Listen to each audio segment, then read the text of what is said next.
Hello नमस्कार दोस्तों। उम्मीद है आप सभी लोग बहुत अच्छे होंगे।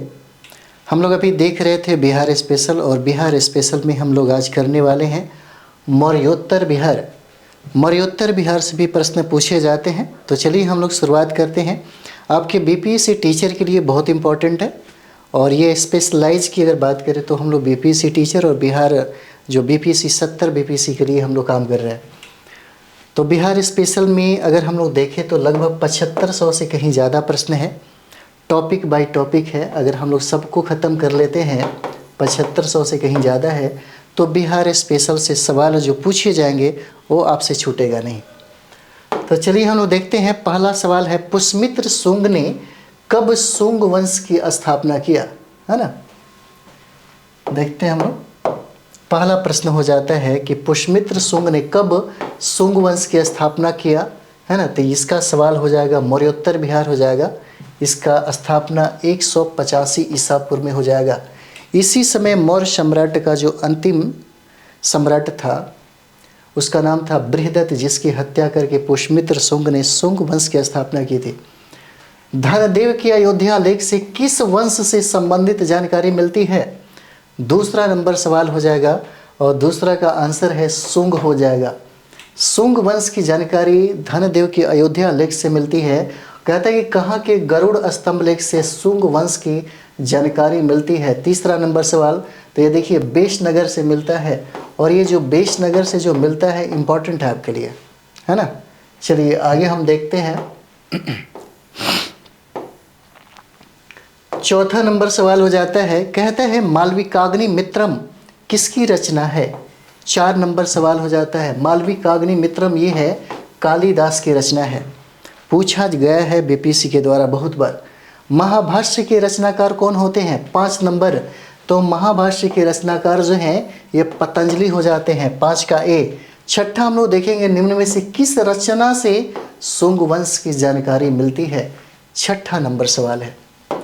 चलिए देखते हैं हम लोग। छठा नंबर सवाल हो जाता है ना। और छठा में देखिए शुंग वंश की जो जानकारी है मालविकाग्नि मित्रम से भी मिलता है ना, और महाभाष्य से भी मिलता है। आंसर क्या हो जाएगा? डी हो जाएगा।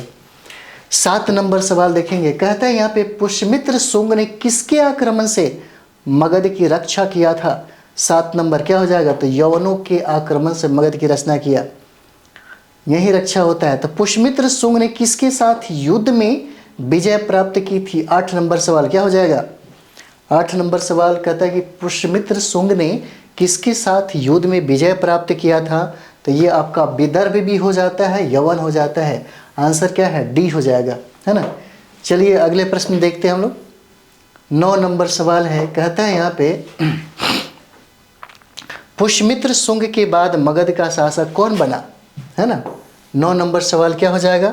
तो देखिए अग्निमित्र जो है शुंग वंश का जो है मगध का शासक बनता है पुष्यमित्र शुंग के बाद। अग्निमित्र निम्न में से किसके नाटक का नायक था? 10 नंबर सवाल, तो देखिए सूरदास का जो है 10 नंबर सवाल जो है ये कालिदास हो जाएगा आंसर, और VBI हो जाता है ना। सूरदास ने सूर सागर लिखा था। चलिए शुंग वंश का अंतिम शासक कौन है? 11 नंबर सवाल कहता है शुंग वंश का अंतिम शासक बताइए कौन हो जाएगा? तो देखिए देवभूति हो जाएगा, है ना। इसका आंसर क्या है? बी हो जाएगा। चलिए आगे हम लोग बढ़ते हैं। 12 नंबर सवाल, देवभूति की हत्या किसने किया? देवभूति की हत्या कहता है कि बताइए कौन किया है? तो ये देखिए वासुदेव के द्वारा देवभूति की हत्या किया। और शुंग शासकों की जो राजधानी है, पूछा जाएगा कि कहाँ पे है शुंग शासकों की जो राजधानी है। 13 नंबर क्या हो जाएगा? तो ये पाटलिपुत्र में इसकी राजधानी थी। किसने 84,000 बौद्ध स्तूपों को नष्ट कर दिया, है ना। तो कौन हो जाएगा? पुष्यमित्र शुंग हो जाएगा। पुष्यमित्र शुंग ने कहाँ के स्तूपों को भव्य बनवाया था? 15 नंबर सवाल, तो देखिए ये है आपका भरहुत, बोध गया और सांची के स्तूपों को इन्होंने बनवाया भी, है ना। चलिए आगे देखते हैं हम।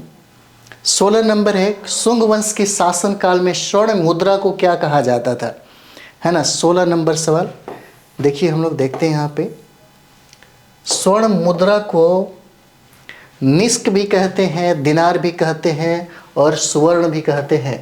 आंसर क्या हो जाएगा, डी हो जाएगा तीनों।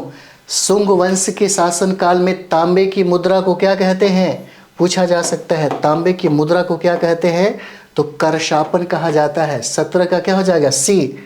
18 शुंग वंश के शासन काल में चांदी की मुद्रा को क्या कहा जाता है, चांदी की मुद्रा। 18 नंबर। तो देखिएगा इसको हम लोग बोलते हैं धारण भी बोलते हैं और पुराण भी बोलते हैं, है ना, चांदी के मुद्रा को। चलिए आगे हम लोग देखेंगे। 19 नंबर सवाल है, किस वंश के शासन काल में भागवत धर्म का उदय हुआ, है ना, इंपॉर्टेंट है आपके लिए, बहुत इंपॉर्टेंट है। और यह शुंग वंश में हुआ भागवत धर्म का उदय, है ना।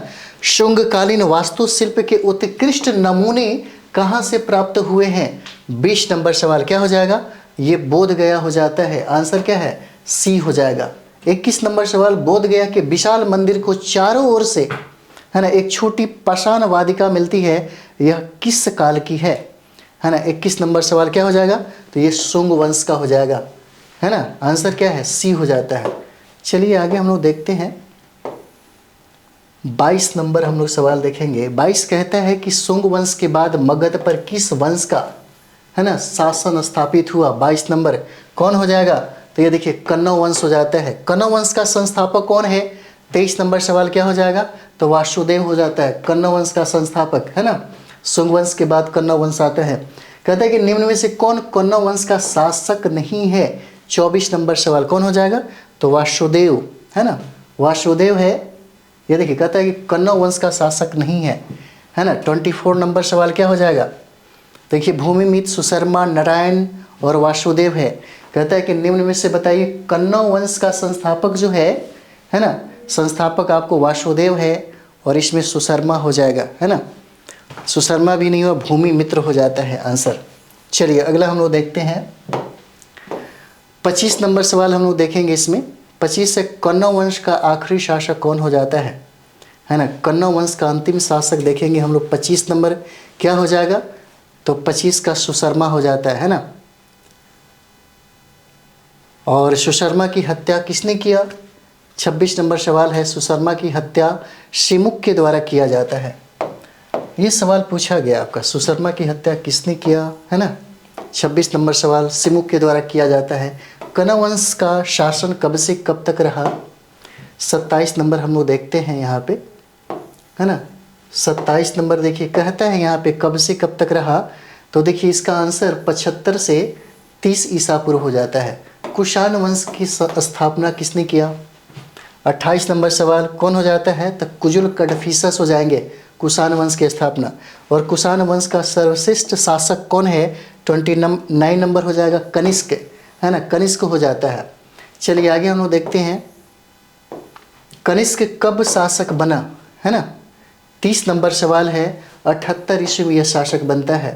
निम्न में से कहाँ कनिष्क की राजधानी थी, 31 नंबर सवाल क्या हो जाएगा, पुरुषपुर हो जाएगा, है ना। 32 नंबर कनिष्क ने अपने क्षेत्र विस्तार के क्रम में कहाँ तक जीत हासिल की थी, इंपॉर्टेंट है आपके लिए। 32 नंबर क्या हो जाएगा, तो देखिए 32 का हो जाएगा मगध तक, है ना, मगध तक हो जाएगा 32 का। अगला सवाल हम लोग देखेंगे, 33 नंबर सवाल देखेंगे हम लोग। कहता है कि कनिष्क किस बौद्ध विद्वान को अपने साथ ले गया, 33 नंबर सवाल क्या हो जाएगा, अश्वघोष को, है ना। और कुषाणों के पतन के बाद किसने मगध पर शासन किया, 34 नंबर सवाल क्या हो जाएगा, तो लिच्छवियों ने मगध पर शासन किया। ठीक है, तो हम लोग मर्योत्तर जो बिहार है वो देखें। 34 नंबर जो सवाल है यहाँ से पूछे गए हैं और इसमें बहुत सारे प्रश्न जो हैं बीपीसी के द्वारा पूछा गया है। तो अगर आप लोग 10 साल में जो भी बना रहे हैं प्रश्न, कम से कम जो पूछा गया सवाल है उसका ज़रूर एक बार सेट को कवर करना चाहिए, बनाना चाहिए, ताकि आपको और सारा आइडिया हो जाएगा, है ना। तो चलिए अगले वीडियो मिलते हैं। थैंक यू वेरी मच आप सभी लोग।